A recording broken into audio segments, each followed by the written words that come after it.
Welcome to CXWise, where we share wisdom, insights, stories, and expertise from the world of customer experience. I'm your host, Nathan Bennett, and you're about to hear real-world experiences and practical advice that will elevate your CX game, no matter your title, no matter your industry. So, without further ado, let's get wise. Our guest today is Mike Kaput, the Chief Content Officer at Marketing AI Institute, a globally recognized marketing and AI expert. He's a speaker and an author, writer, journalist, and a marketer who has covered such relevant topics as cryptocurrency, artificial intelligence, and technology for top publications and lots of websites. Mike was previously serving in a marketing leadership role at HubSpot's first ever partner agency. He's also the co-author of the book Marketing Artificial Intelligence. Mike, welcome to CXWise. So great to have you. Thanks for having me. Really glad to be here. I am such a big fan of yours, and let's kick it off. I'm wondering how you see AI redefining customer experience today and in the near future. That's a big question and a great one. I think we have to kind of start with understanding that artificial intelligence is already having a pretty profound impact on every type of marketing, and you could argue most types of knowledge work. Having basically intelligence on demand opens up a ton of different possible use cases and tools and strategies across every area of marketing that just were previously not possible or previously took a lot of manual time and effort. So for something like customer experience, we're seeing AI today already either help brands save a ton of time and bandwidth and energy on other tasks so they can spend more time on customer experience. I could share a few examples of that. We also are seeing brands use different artificial intelligence tools and technologies to simply create more profoundly personalized and engaging customer experiences. So one example would be hyper-intelligent chatbots on a website. We've had chatbots in the past, but now that in the last couple of years, we have AI models that have gotten much, much better at being able to converse with people in natural language. We now have the ability to have relatively sophisticated conversations with our customers in an automatic fashion until a human's involved. Personalization is such a huge category. We have myriad ways now where we can use artificial intelligence to personalize the content, the campaigns, the messaging that we're using with our customers in order to really speak to them in the language, in the ways, with the offers that make the most sense, not just for them as some category of customer, but for them individually. And then the last thing I'll talk about here is just the ability to use even more data about our customers to create better customer experiences. So now that we have so much data, we've had data for years now on our customers, but now we can start using that data when we pair it with things like generative AI to learn more about our customers, understand their needs better, and then cater to those needs in a much more effective, efficient way at scale. I know that what the benefits are for brands to do this. There's cost cutting, there's effectiveness, there's seamless delivery of customer experience, or at least hopefully there is. But there's also like AI agents are becoming a reality. As a customer, there's a tension there between a fully AI agent and just augmented AI that's helping support a human agent. And I tend to want more Tony Stark in his Iron Man suit being augmented by the AI, and for any comic book nerds out there, by Jarvis. I tend to want that in my experience as opposed to like Age of Ultron, purely like AI agents. Can you talk about some brands that are doing that well? Are there use cases where autonomous systems have made a significant impact on customer service, either positively or negatively? So I'll be honest, I'm with you. I don't tend to fall into the category of saying that a brand should be automating away this kind of interaction. I think it's one thing to have an intelligent chatbot on your site that hopefully you have stress tested and works well to augment what you're doing. I think it's quite another to say, okay, we're going to completely remove the humans from the equation of customer experience. I think that kind of defeats the purpose of it. I mean, we've already seen some initial bad examples of this happening. A couple that come to mind revolve around using natural language models on websites to engage with customers. In one scenario, Air Canada had a chatbot on its website that was, I believe, running a version of GPT-4 or something that was customized to their website, their information, which makes perfect sense. It's like a good strategy to start pursuing. But they didn't realize this isn't traditional software. This is technology that can be quite a bit creative, can have emergent behavior in the sense of it's not always scripted what it's going to say or how it's going to say it, and it makes stuff up and it tries to guess what you want to hear. So when a customer was engaging with Air Canada's website, they were asking about, I think it was like bereavement policies. There was like discounts if you had to fly home for a funeral or something. And the chatbot responded really confidently, really helpfully. It just unfortunately was totally wrong. And so the user booked their flight and filed for a refund like the chatbot had told them to do to get a significant discount when they're flying home for a funeral, and found out later that policy that they'd been quoted by the chatbot was not accurate. Air Canada tried to walk it back. Not only that, they kind of tried to claim, well, the chatbot is a separate thing. It's not us. It's not our fault that it did this. And it's like, you're missing the entire point here, right? Like the robots. Just Double blame the down, robots. right? Yeah, exactly. So I think there's some very real concerns about just handing over your brand experience, your customer experience, how you engage with people just solely to AI. So I'm very much in Team Jarvis, I would say here. You and I are the Tony Starks of our generation. I think everyone would agree that knows us. You talk about air travel. That reminds me of a post that you put out that I was fascinated by, and I think it was a picture that someone had taken outside of their airplane window as they sat inside the airplane. Do you remember the post I'm talking about? Yeah. And I think they asked ChatGPT, based on this picture, am I about to take off? Like, how close am I to taking off? And there was some debate back and forth about how accurate the response from ChatGPT actually was in that photo. Can you tell our listeners who may not be familiar with what I'm talking about a little bit more about that? Because I think that leads right into what we're saying. Yeah, sure. This was just an experiment I did while I was traveling when ChatGPT first got vision capabilities. Oh, was that actually you that took the picture? Yeah. Oh, man, I didn't realize that. Okay. And some other people had done just similar types of experiments I saw online, which I was inspired by. But I was just like waiting to take off and messing around with ChatGPT Vision on my phone. And I was like, okay, I'm just curious what would even result from me taking a photo out of the plane and seeing how it could evaluate possibly me being about to take off. And I did not claim like it was accurate. In fact, I don't think it was that accurate. It got some things wrong in the image. And it started to try to make things up to make you happy. That's what these things do. That's also terrifying, but okay. Yeah, very terrifying in certain contexts. But what really, I think for me, was interesting was the fact that we could even have the option to try to do this, because I was starting to put the pieces together of like, oh, okay, I get that right now. I would not be trusting what this is telling me. I'm just having it guess at when the plane's going to leave based on what's going on outside.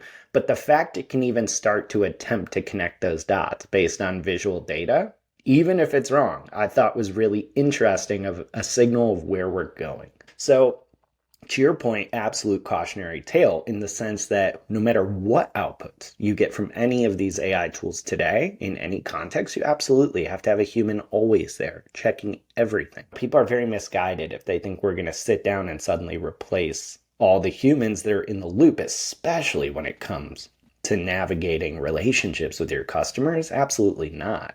You need humans right now to check all the outputs, verify, to use critical thinking about what you're being told, because it sounds very good, but once you scratch it a little bit and think about it, it's like, oh, okay, maybe that actually doesn't make that much sense.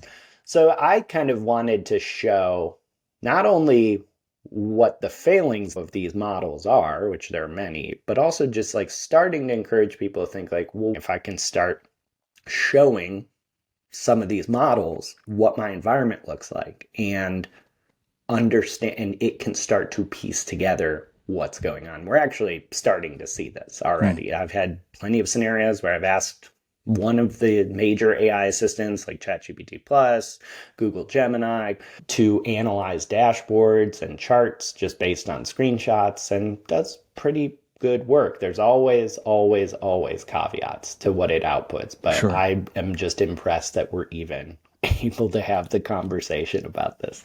No, it's remarkable, but just like you said, we're always going to need humans. And the March 5th episode of your excellent podcast, the Artificial Intelligence Show, which I would recommend highly to anybody interested in this topic. You and Paul spoke about Sam Altman's, what I took as a horrifying prediction, that AI will handle 95% of the work done by agencies and creatives instantly and without cost. And I remember hearing about that at the time and going like, that's not great.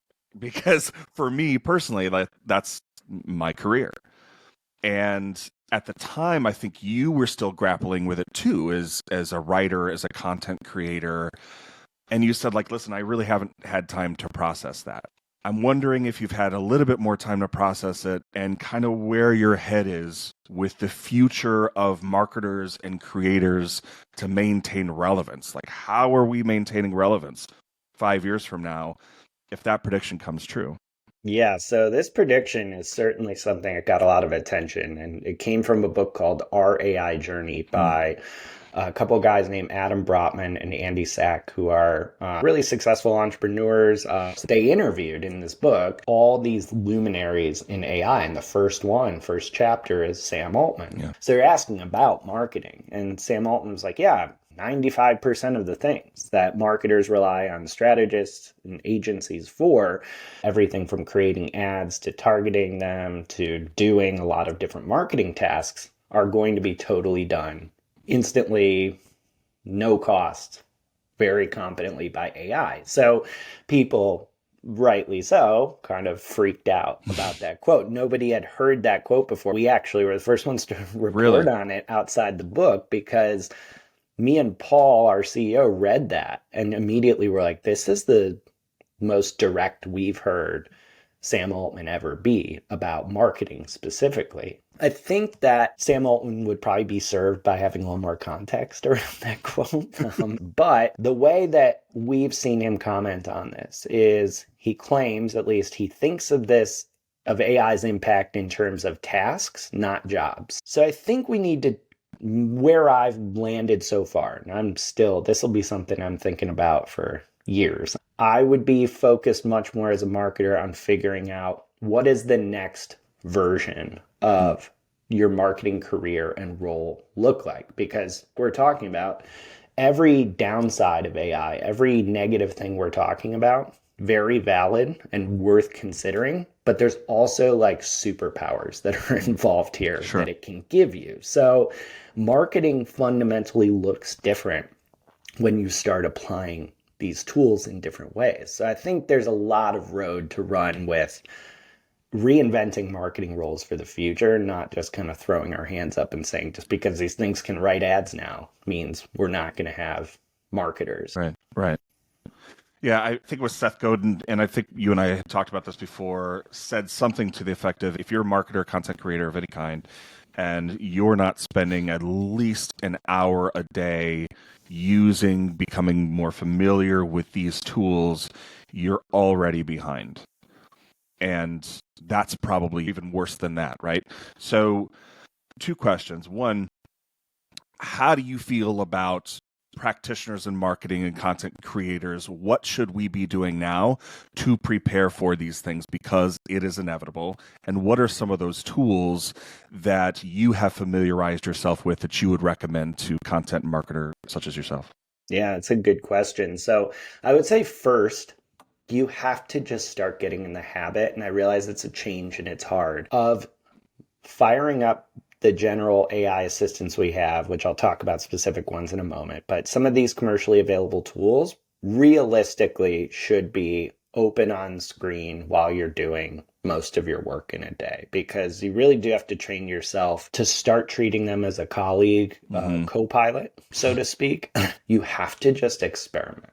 You have to just mess around with it because there's not a lot of guidebooks to how these tools work. Right. And everyone's role is a little different. I can sit here all day and talk about hundreds of common AI use cases, which is helpful, but really everyone needs to slightly alter how these tools are used to fit their own function, their own role, their own company. And the way to do that is you have to go figure that out. So I think first, just always defaulting during your day to trying to use these tools for whatever you're doing is an absolute necessary first step. Step two, in terms of what specific tools, the really big recommendations I would say is that you absolutely need to be using a paid version of one of the major AI assistants, because even it's shocking to me, but I would argue probably 90% of people still don't really appreciate the vast difference in the capabilities and reasoning capabilities and power and features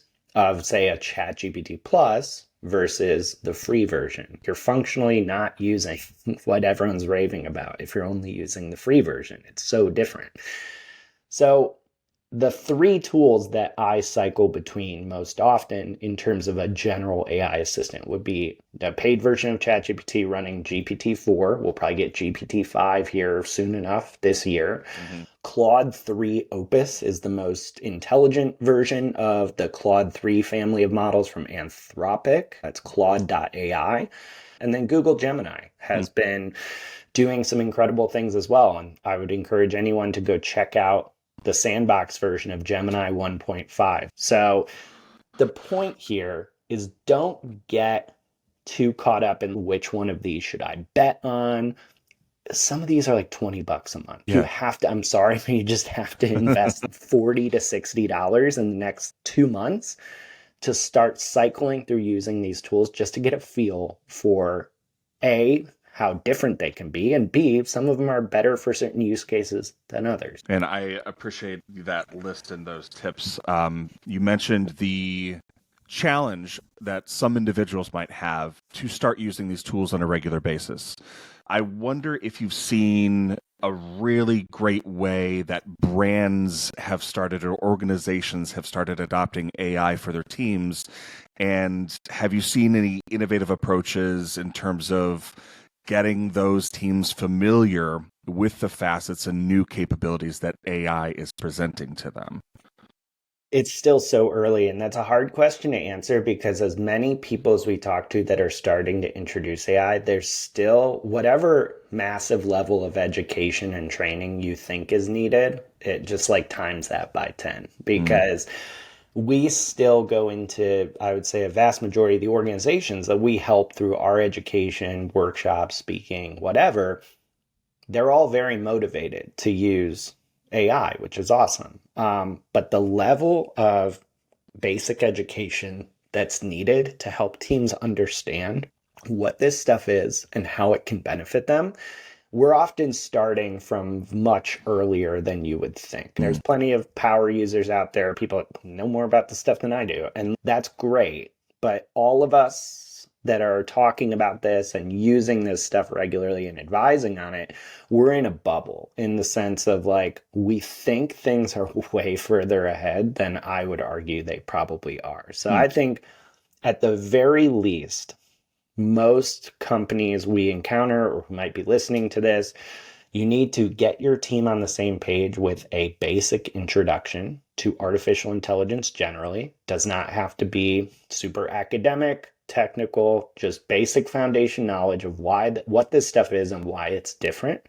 And then you have to get as quickly as possible, in my opinion, this is the ones we see doing it well, into tangible use cases. Because you and I might sit here and geek out over the different tools, but like your average marketer is still basically concerned with like, how does this stuff actually make my job better? And if it doesn't, I'm not super interested in it. So we always lead with use cases first. So a lot of the companies that we've seen that succeed with this are focused on use cases. They say, hey, as a group, we're going to get together. We do this in like a workshop format, but you can also do it on your own. Get the team or the department or the company, depending on the size, all together and work through a process to identify and prioritize use cases within marketing or other business functions for these tools. And then from there, actually selecting which use cases to pilot tools for, because it's really a test and see iterative approach, in my opinion, at least in the short term, because some of the use cases may not work out. AI cannot do everything. Some of the pilot projects may fail. So it's almost like spreading your bets quite a bit is what we've seen succeed really well at companies. What you're describing sounds like a job of something you've mentioned before is like the hottest new job in corporate America, that of the chief AI officer or VP of AI.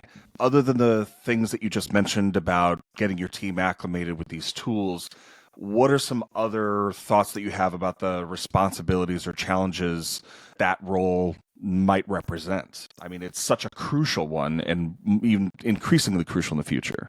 Yeah, it's interesting. So we kind of did some commentary around this because the New York Times was reporting on a rise in the number of chief AI officer or AI focused like executive role at some companies, which is really interesting. I'm two minds of it. I think that role will be critical moving forward. I don't know if it'll continue to be called like an AI focused role. At some point, your CMO, it's just like Yeah. that's going to be their job is figuring this out. So I could totally see it getting subsumed into existing executive and leadership roles. But the key with those roles is to be thinking beyond just the short term use Right. cases and rallying. Like so much of this is change management and leadership from the top with an actual strategy towards what are we trying to do with these tools? How are we trying to transform our work and become what we would call like an AI emergent company? If you're not starting one from scratch, that'd be more like an AI native company. Right. But either way, that's the company type you need to become. We see a lot of leaders who are succeeding at this or really making strides forward, not only tackling the short-term use cases and pilots for the team that they can then hand off and then oversee, but also things like starting an AI council, putting generative AI policies in place, putting AI ethics and responsible AI policies in place as well. And at the leadership level, thinking more about the long-term AI roadmap and strategy, because the immediate use cases are critical, low-hanging fruit that everyone needs to be focused on, but also over a multi-year timeline, this stuff is going to fundamentally change how you operate your business. So I think those are where I think those roles seem to be succeeding when they are able to have one foot in both camps. We talked about some of your recommended tech stacks for general content creation. Would you use those same tools for marketing specifically on like organic social and social media? Are there different tools or different strategies that you would put in place specifically for social media marketing? So for social media, there's actually a couple specific tools we use. And keep in mind, there's so much overlap between what Sure. these tools use. You could probably use some of the big three AI assistants I just mentioned for some of this, but we use a couple different specific tools that are really helpful to us. It's called Opus Clip, a video tool that automatically creates short form video clips from something like this podcast. So it auto captions everything. I think it can actually even predict like a virality score. So figuring out what clips might be most engaging. So our team leverages that a huge amount to take our podcast video appearances and turn them into actually like snackable content for TikTok, which is a capability. This is the other side of the coin to kind of go back to our initial topic. You would think that from a negative perspective, that tool removes the need for, I don't know, like a pro video editor who might have done that in the past. But for our organization, nobody was doing it in the past. It didn't get done. We didn't have a short form video presence, period, as of like 2 years ago. I can tell you for a fact, because it took way too long for us to edit these clips, make them decent looking. Now we're growing multiple short form video channels, slow but steady, because we're able to quickly turn the stuff we're already doing into other promotions for other channels. So that's been enormously positive and additive for our business. Man, that's huge for us as well, and I appreciate your perspective. We are living in some contentious times, certainly in the United States. And I'm wondering how you see AI affecting positively or negatively the democratic process.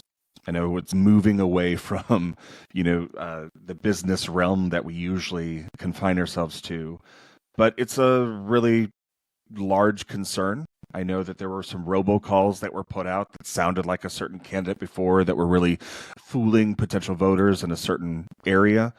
And I'm wondering what your thoughts are on that. How do we respond to that as far as consumers? There's a constant questioning of if what we are seeing or hearing is real or not. And so we start to question everything. Is that something that keeps you up at night as well? Yeah, I hate to say it, but I think the impact is going to be big and not positive because the real issue here in my mind is the whole category of content we'd call deepfakes or synthetic content, which we all have seen before. We know that they exist, but I think, again, the people talking about this stuff regularly vastly overestimate how far ahead the rest of, say, the country, your average person who does not care about this stuff, probably in many cases might not even realize what is possible right now with audio and video deepfakes. And that a year from now, or even 6 months from now, when we have an election, could be dramatically more powerful. So for your average person like us who is following this and saying, oh, okay, I've seen some really crazy deepfakes. I got to really train myself to be more aware of the content that I share. That's baseline.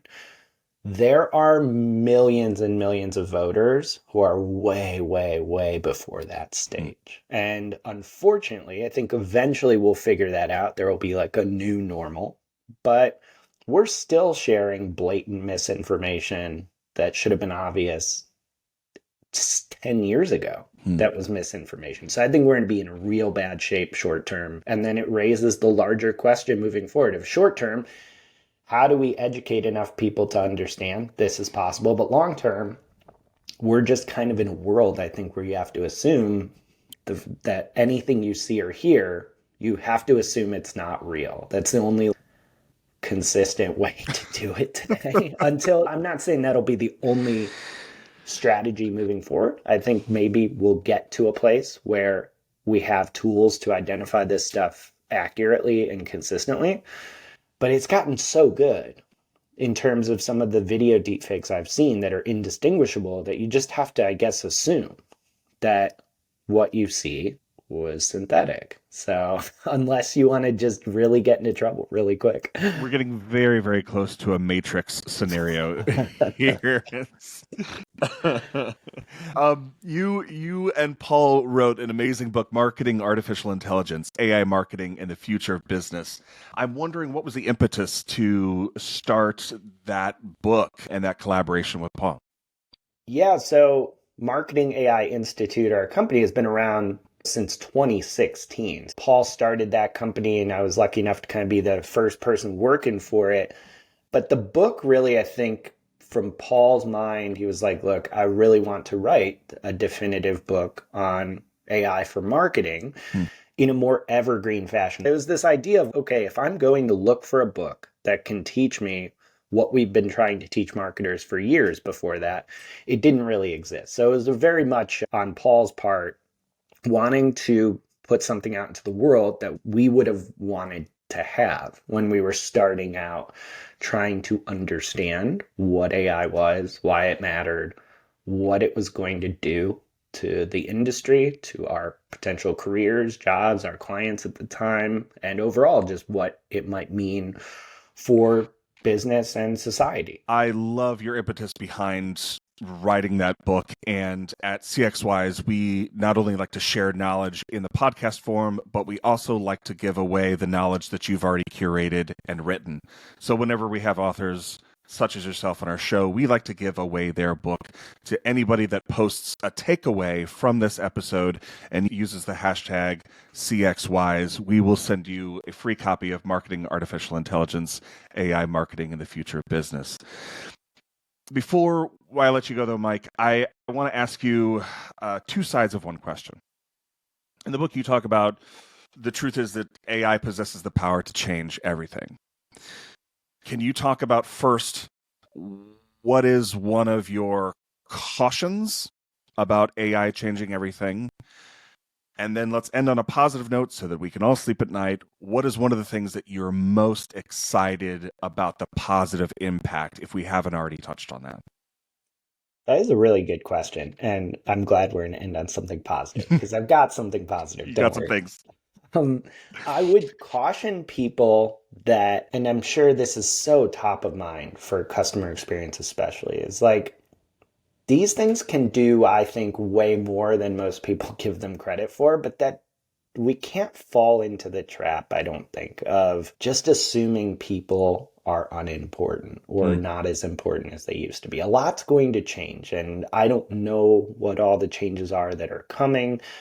Some of them will be negative and disruptive, but whether you're a business owner, leader, there's a temptation, I think, among especially companies that are under some serious financial pressure, which is like all of them all the time, Sure. to say, okay, we can do everything with fewer people. And I get that's a concern that people try to work on, but it's very short-sighted, I would argue, to say, okay, we're going to reduce headcount by like 30% because we make everyone more productive. You can do that. Certainly, you're right to try to do that. But I think that kind of thinking is not what everyone's so excited and sees the potential in when it comes to AI. I think there's a much, much bigger opportunity for everybody to win by reallocating those kinds of resources that you save using these tools or unlocking new capabilities or turning people loose on work that actually matters or is higher value. And honestly, the sheer amount of time and opportunity it has unlocked for me in even just basic tasks is so crazy already. And it's just getting started that I'm like able to do way more of the things that I find value in doing.